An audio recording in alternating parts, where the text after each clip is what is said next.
aha mizano ya raundi ya nkaga n'ina y'empaka za Uganda Cup yazanwe lizoba KCCA FC, Sinaje, Chetume FC hamwe na Young Elephants zarabaho okuza mu round erukurataho eyashatu n'ibiri. KCCA FC yihamu admin hagori ibiri hari 0 omuri Mbarara City FC yashohoza bw'aba Sinaje bwa nyuma yo kugisingana gori na hari ibiri za penalty. Omuzano guri kugwa kikazi gori ya muhandijo omudakika 9.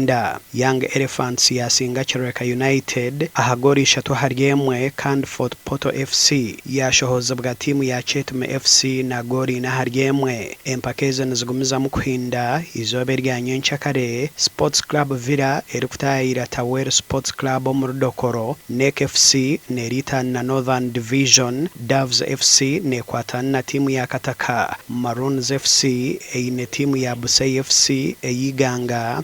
UPDF FC eine Pajure Lions ya Padel. Rero Rwenzori FC nerita na timu ya Kinda Boys omuri KCCA.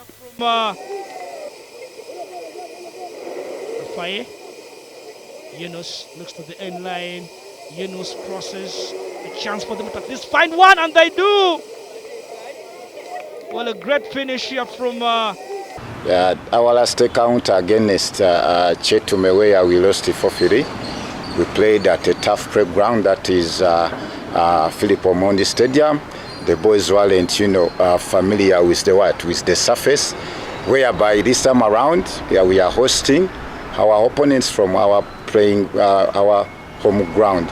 So I do believe the issue of inferiority, I won't, consider it so much. Ebigendo byaffe binene naye lwakuba nti ffe ekigendo kyaffe kibeera ku game gye tuba tuliko. Kigenda kirinnya buki? Kigenda kirinnya bulinnya kubanga omupiira gw'oba ogenda okusamba gwe gukuwa ekiddako.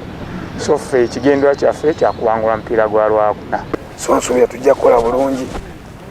Nenga kyensuubiza nti omupiira yadde tuli kwawe tugenda kuteekawo embeera okulaba nga tetuviira mu kurawundi eyo.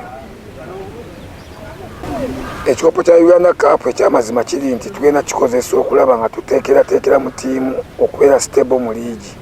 From the point of the next opponent,